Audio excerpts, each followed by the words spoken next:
সমস্যা আর সমস্যা, চারিদিকে এখন গ্যাসের সমস্যা।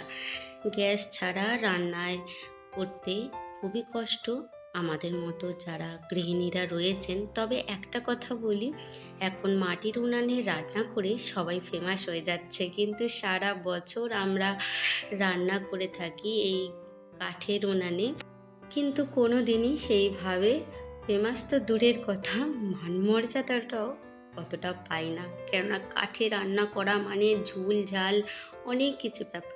যাই হোক, অনেকের কিন্তু পছন্দ ছিল না, এখন তারা নির্দ্বিধায় খুব পছন্দ করছে। আসলে আজকাল আশেপাশে যা দেখছি সেটাই বললাম, কেউ কিছু মনে করবেন না, মনের মধ্যে কষ্ট পাবেন না। তো যাই হোক, সকালে দেখলেন তো পূজা হয়ে গেছে। তারপরে জলখাবারে আজকে করেছিলাম মটরশুঁটি দিয়ে আলু দিয়ে চচ্চড়ি আর পরোটা।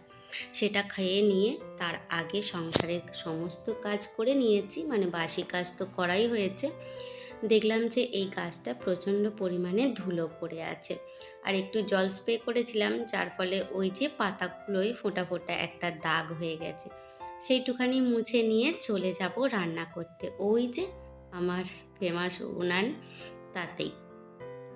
আর এই যে মোটা চাল আর ভাত আমাদের কিন্তু খুবই প্রিয়, কেননা এটা হলো চাষের আনপলিশ চাল। এটা খেলে শরীরও যেমন ভালো থাকবে, তেমনি সাশ্রয়ও হয় বটে। সরু চালের তো অনেক দাম। যাই হোক, সেই সব মধ্যবিত্তের গল্প আপনাদের কাছে নাইবা করলাম। এই যে চলে এসেছি উনানে রান্না করতে। আর কি দিয়ে রান্না করছি বলুন তো? রয়েছে সর্ষের ভুষা। ওই যে এখন সরিষা হয়েছে মাঠে, তার যে খোল বা কাঠিগুলো রয়েছে সেই দিয়েই ভাতটা করে নিচ্ছি। তবে এই জালেতে তরকারি করাটা একটু কঠিন, সেটা কিন্তু গ্যাসেতেই করে নেব, যেহেতু এখনও গ্যাস আমার শেষ হয়নি, রয়েছে। আর এই কাঠের উনানে ভাতটা করে নেব। দেখেছেন তো, সমস্যা এখানেও রয়েছে, উনান খালি নিভে যায়। যতটা পরিমাণে ভাবা যায় যে সহজ, ততটাও কিন্তু নয় এই উনানে রান্না করতে। খুবই কষ্ট আছে, ধোঁয়া হয়, তারপরে তো এই ঝুল রয়েছে, অপরিষ্কার তো বটেই, সেগুলো পরিষ্কার করতে হয় প্রতিনিয়ত। আবার এই রান্নার দুয়ারটা মাটি দিয়ে লেপতে হয়, সে অনেক ব্যাপার আছে। যাই হোক, এখানে আমি ভাতটা বসিয়ে দিচ্ছি। প্রতিদিনই এইভাবে উনানে রান্না করে থাকি। আগে যখন আমাদের গোয়ালে গরু ছিল, তখন তো তার গোবরের যে ঘুঁটেটা হতো সেই সব দিয়ে রান্নাটা পুরোটাই কাঠে হতো। এখন তরকারিগুলো আর এই গ্যাসে হয়, বাকি ভাতটা কাঠের উনানেই হয়। তবে এইভাবেই রান্নাগুলো একটু ম্যানেজ করে করি। 6 মাস চলে যায় কিন্তু আমার একটা গ্যাস সিলিন্ডার, শুধুমাত্র তরকারি, চা, দুধ গরম এগুলো হয়। আজকে বিশেষ কিছু রান্নার আয়োজন নেই, মাছের ঝাল করব, সাথে একটু আলু ভাজা, আর করে নেব লাউ দিয়ে ডাল। বেশ ভালো লাগে লাউ দিয়ে ডাল খেতে। আর মাছ থাকলে, মাছ মাংস থাকলে বাঙালিদের আর সেইভাবে বিশেষ কিছু রান্নার প্রয়োজন পড়ে না। তবে আমাদের বাড়িতেও মাছ থাকলে অন্য কোনো সবজি হোক বা নাই হোক, একটু ডাল আলু সিদ্ধ হলেও চলে যায়।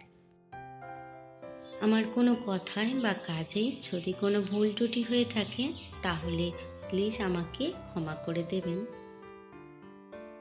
আপনাদের সঙ্গে বকবক করতে করতে এখানে আমার মাছটা রান্না হয়ে গেছে, আর সাথে একটুখানি আলুও ভেজে নেব। আসলে আলু ভাজা আমার খুব প্রিয়। এই যে আলুটাও ভেজে নিচ্ছি। তাছাড়া চাষিদের বাড়িতে এখন আলু আর আলু, না বিক্রি আছে না কোনো স্টোরে যাচ্ছে, শুধু খাও দাও এইটুখানি ব্যাপার। সেই সব গল্প পরে করবো কোন। এই যে এখানে ডালটাও হয়ে গিয়েছিলো। পরে অনেকক্ষণ সময় গিয়েছে, বাকি অনেক কাজ করা হয়েছে যেটা আর তুলে ধরা হয়নি। এখানে আমি স্নান টান করে চলেও এসেছি। আর সকালের দিকে খুব একটা স্নান করা হয় না, রান্না টান্না করে নিয়েই স্নানটা করি যদিও। তো নিজের একটুখানি যত্ন করে নিয়ে চলে যাব খাওয়া দাওয়া করতে, বাকি সকলকে খেতে দিতে।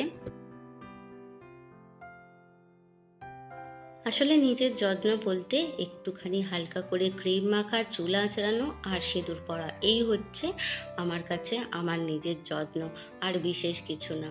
তো এবার সকলকে খেতে দেবো, নিজেও খাবো। চেষ্টা করি জানেন তো, যে একসঙ্গে খাওয়াটা, বসে একসঙ্গে খাওয়া হলে না বেশ মনে তৃপ্তিও হয়। আর সকলে একসঙ্গে খেলে নানা রকম গল্পও কিন্তু হয়, সংসারের খুঁটিনাটি সমস্ত কথাবার্তাও হয়। যেহেতু আপনাদের দাদাভাই চাষবাস করে, তো একটু আধটু এক একদিন দেরি হয়, তবুও চেষ্টা করি আমরা যাতে মাঠ থেকে ফিরলে একসাথে খেতে পারি। সেটা দুটো হোক বা একটা হোক বা 12টা হোক, যখনই হোক। তো যাই হোক, এখানে আমার নিজের যত্ন নেওয়া হয়ে গেছে। তাহলে চলুন, ভিডিওটাও আজকে আমি এই পর্যন্তই রাখবো। দেখা হবে আবার নতুন কোনো ব্লগে। ততক্ষণ খুব ভালো থাকবেন, আমার পাশে থাকবেন, এই অনুরোধ।